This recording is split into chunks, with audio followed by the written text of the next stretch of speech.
Hello, my name is Matthew McKenzie, and I am presenting on a paper entitled Application-Level Autonomic Hardware to Predict and Preempt Software Attacks on Industrial Control Systems by Lee Lerner et al. The paper begins with ominous words. The dark side to an increasingly automated physical world is the potential for large-scale disruption and destruction caused by the malicious reprogramming of process control systems. The authors write, militaries and extremist groups are aware of these vulnerabilities and opportunities, and the geopolitical effects may be as significant as the development of nuclear weapons. In this paper, the authors consider the worst-case scenario, where SCADA networks have been penetrated, MTUs have been compromised, and even PLCs have been reprogrammed. The author's solution? Hardware-implemented functions to monitor the current state and predict the future state of physical processes, and switch to a stability-preserving backup controller if necessary. Let's explore this paper. Okay, let's start out by defining some terms used in this paper. I had to familiarize myself with these terms to understand the paper, and so maybe this is helpful to some of you. First of all, autonomic hardware.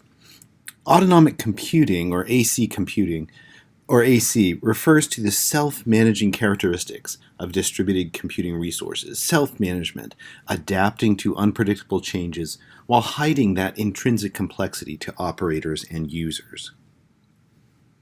Root of trust, the second term.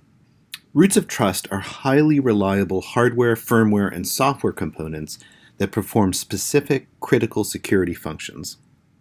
Because roots of trust are inherently trusted, they must be secure by design.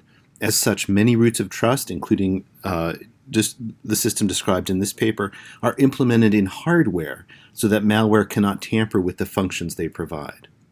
Roots of trust are intended to provide a firm foundation from which to build security and trust. The third term, system on a chip, an integrated circuit that integrates all components of a computer or other electronic system. An example of a system on a chip, of course, is the Raspberry Pi. These components typically, but not always, include a central processing unit, a CPU, memory, input-output ports, and secondary storage, all on a single substrate or microchip, the size of a coin. Another concept introduced in this paper is high-level synthesis, HLS. This is an automated design process that interprets an algorithmic description of a desired behavior and creates digital hardware that implements that behavior. This paper describes the formal validation of important security code, and there are two terms that relate to that formal verification, validation process. One is ghost code. Ghost code, in formal methods of code verification, ghost code is part of the program that is added for the purpose of specification. Ghost code must not interfere with regular code in the sense that it can be erased without observable difference in the program outcome. In particular, ghost data cannot participate in regular computations, and ghost code cannot mutate regular data or diverge. The second concept, having to do with formal validation of security software, are functional contracts. In formal methods of code verification, a contract can ensure that a function receives only values in its domain and produces only values in its range. Finally, TSEP, or Trust Enhancement of Critical Embedded Processes, that is the ICS security system developed by the authors of this paper and presented in this publication, and we'll talk about that next. Okay, most cyber defenses define one or more zones of trust, with increased trust granted to the software and hardware inside a given zone. Inner zones typically provide services to outer zones, as in the case of an operating system kernel. In this table presented in the paper, the authors contrast three security architectures. These correspond to the rows in the table. The first row of the table looks at a standard single software kernel. Recall that operating systems such as Linux seek to enforce security by separating out kernel and user modes. Nevertheless, potential weaknesses in the scheme in the first row include the fact that all applications run in the same zone, that the kernel must be all things to all applications, and reliance on defenses such as firewalls that must receive regular updates. The second row of the table looks at a hardening of the standard single software kernel. In the second row, Trust Zone is ARM's extension, allowing certain applications to run in a secure zone, or SZ in this table, running under a distinct kernel in a separate memory space, and able to access particular hardware resources unavailable to applications that run in the normal zone, NZ. But both zones share the same physical processors, which execute monitor mode code when switching between zones. Although the secure zone's kernel may be simpler than the normal zone's kernel, considerable complexity and possible exploits likely remain. For example, a vulnerability in the secure zone kernel was used to jailbreak Android devices.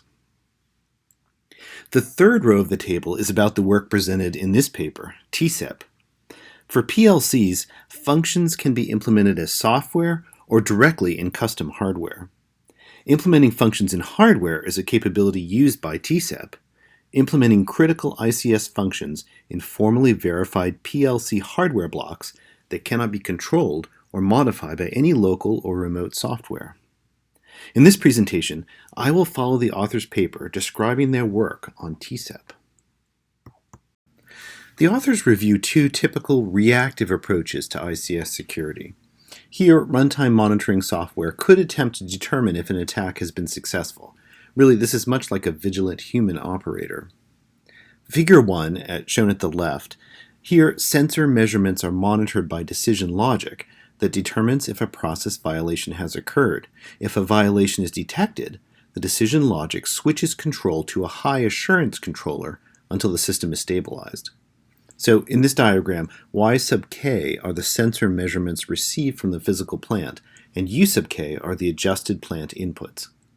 A multiplexer, MUX, takes as inputs signals from the security-invoked high-assurance control subsystem, the normally operating high-performance control subsystem, and the decision logic that compares plant sensor values with the desired plant state, and yields as output the plant control signals from either the secure or normal control systems depending on the plant state. There's another approach to reactive ICS security shown in Figure 2 at the right.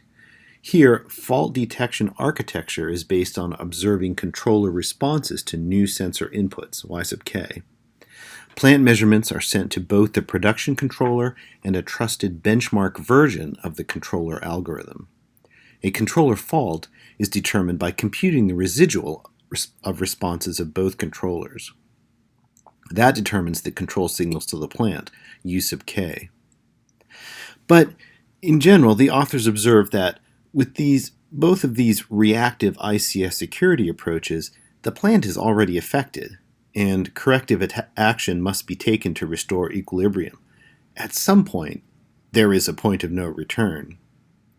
TSEP is an advance on both of these approaches shown here, in part through its capability to predict future plant states, as we will see in later slides.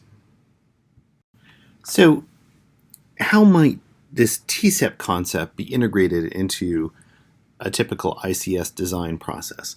The authors here present this overview. Control system engineers commonly use model-based design steps. In this diagram, these are shown in white boxes. System specifications are identified, followed by modeling of the plant and control algorithm, simulation checks that the controller keeps the plant in a stable state within operating specifications. The extra steps in this ICS control system design process added by TSEP are shown in gray boxes. The authors note that this design flow with the added TSEP components, it actually separates application, platform, and formal analysis well enough to allow these tasks to be performed by different specialists. A couple of things to note about this figure. First, the design flow is iterative if you follow the arrows. Once the plant modeling is done, the controller modeling is checked to see if the plant model responds as expected to the controller model. If not, the controller model is improved. Second, look at the first place where the standard control system design flow and TSEP meet up. when the plant model does respond as expected to the controller model, in which case the plant model and controller source code are then integrated into the TSEP source. The TSEP concept has built into it both the controller code and the plant model. This is important, as we will soon see. A third observation about this diagram: once the system controller and TSEP are formally verified together, the logic is then implemented on an embedded device. Checked with modeling once again, and finally the ICS security features of TSEP are integrated in a closed loop with the actual plant sensors and actuators. Now that we've seen the overall design flow for TSEP, next is the TSEP system overview. It consists of two hardware-implemented blocks, which are trusted, and two software-implemented blocks, which are untrusted. In this figure, AXI stands for Advanced Extensible Interface. AXI is a protocol that simply sets up the rules for how different modules on a chip communicate with each other. AXI requires a handshake-like procedure before all transmissions. AXI allows a true system rather than a collection of modules to be established. The AXI protocol connects and provides an effective medium for transfer of data between existing components on the chip. Zynq, ZYNQ, is a commercially available all-programmable system on a chip. It consists of two hard processors, programmable logic, PL, ADC blocks, and many other features all in one silicon chip. Online from electronics retailers, you can order the Zynq 7000 chip for about $50 or $60, and Zynq 7000 development boards for $100 to $300. Those are the platforms that are used in the research in this paper. The system on a chip used in Raspberry Pi is a different model manufactured by Broadcom. Android phones typically use the Qualcomm Snapdragon system on a chip. So let's go over the functions of these four components of TSEP. First, the production controller at left. This is implemented in software in the Zynq processing system and sends and receives data through an I/O module. The logic in the production controller is the normal mode operation of the plant, with the typical real-time guarantees of performance required for ICS. Second, the hardware monitor and backup controller at top center are implemented in hardware for added security. This is trusted. A malicious actor can't just upload malware. It's physical hardware. This component tests whether the outputs of the plant model, the physical plant, and the prediction unit are within an acceptable range. If any of these values are outside specifications, or if the status code indicates an error, the output from the backup controller overrides the production controller's output. The hardware monitor and backup controller has two interesting features. One is transition reverse, and the other is a probation period. In this design, the switch from production to backup controller transitions may be reversed if the production controller fault was merely temporary.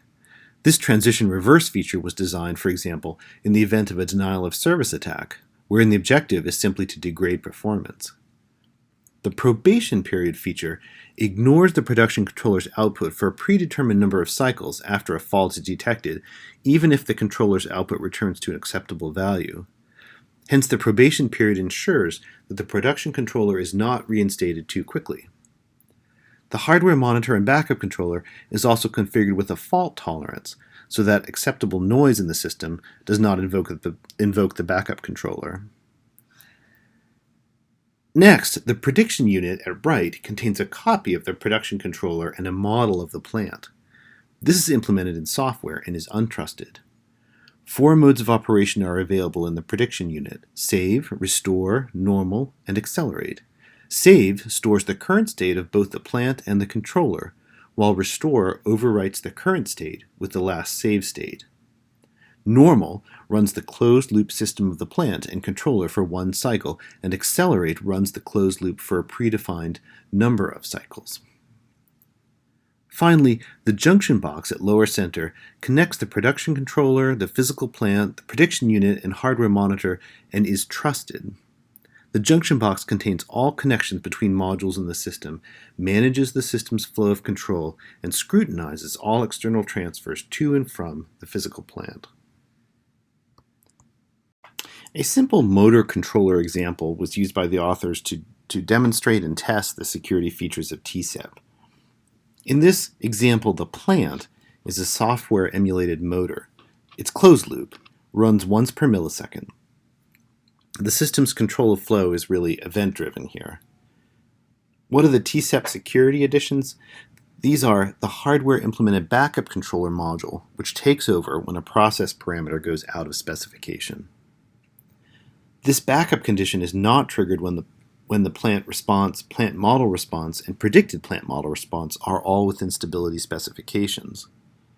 The hardware monitor component will always choose the backup hardware-implemented controller when any unit is out of specification.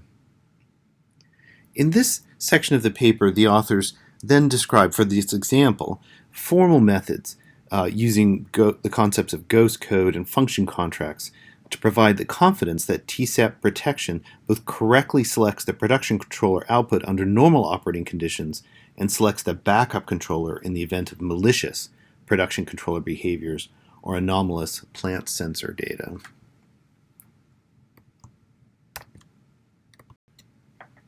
In the author's simple motor example of TCEP, a latent malicious behavior is inserted into the production controller. This is similar to what we've been doing in our course projects. Malware attempts to drive the plant's output to its maximum value beginning at t equals 350 milliseconds. This is shown as a red vertical line in the graph, malware start. With no countermeasures in place, this figure shows the plant output exceeding a safe limit, here defined as 3.2. The previous slide showed unprotected plant behavior. This slide shows protected plant behavior under the influence of the TCEP system. At left is shown plant behavior with the hardware monitor, both with and without the function of the prediction component. Without prediction, the red dashed line in the leftmost figure, the plant's output approaches the acceptable limit at t equals 480 milliseconds before being corrected by the backup controller. With prediction, that's the solid blue line, the hardware monitor proactively invokes the backup controller at t equals 280 milliseconds, thereby preventing the physical plant from reaching an unsafe state. The backup controller will remain active until the system is reset. At right is shown the plant's output with prediction and automatic resumption of the production controller. The hardware monitor's probation counter expires and the production controller is reinstated when the malware ends at t equals 650 milliseconds. Since 200 milliseconds before this time, the physical plant, plant model, and predicted plant state are found to be within specifications. So now we've seen motivation for the TCEP system design, how it's integrated into the design flow of control systems, and the major components of TCEP, and an example of how TCEP would operate in a simple emulated motor system. I'll finish by returning back to the abstract. Now that you've gotten familiar with concepts from the paper, the abstract will make more sense, and it's just a really great summary of the paper. We mitigate malicious software threats to industrial control systems not by bolstering perimeter security, but rather by using application-specific configurable hardware to monitor and possibly override software operations in real time at the lowest I/O pin level of a system-on-chip platform containing a microcontroller augmented with configurable logic. The process specifications, stability-preserving backup controller, and switchover logic are specified and formally verified as C code commonly used in control systems, but synthesized into hardware to resist software reconfiguration attacks. In addition, a copy of the production controller task is optionally implemented in an on-chip isolated soft processor connected to a model of the physical process and accelerated to preview what the controller will attempt to do in the near future. This prediction provides greater assurance that the backup controller can be invoked before the physical process becomes unstable. Adding trusted, application-tailored, software-invisible autonomic hardware is well supported in a commercial system-on-chip platform. The authors note in their paper that system performance was not a primary objective of this work. and that the size of the prediction window, in other words, the number of future plant cycles that can be calculated, will be limited by platform speed. And if you recall, that was essential in understanding when an actuator, say, that's driven outside of safety specifications, when that might become critical. The authors talk about a future direction of this work to apply TCEP to an electromechanical physical plant where non-ideal effects such as noise, disturbances, and actuator limitations are present. So they want to apply it to a more complex system, real-world system. The authors want to test their approach on an increasingly complex set of systems, from simple rotary motion control to an inherently stable gantry crane system and to an inherently unstable inverted pendulum system. Finally, a note on the paper's first author, Dr. Lee Lerner. Dr. Lerner is a research faculty member of Georgia Tech. Here is his bio page. Thank you for watching.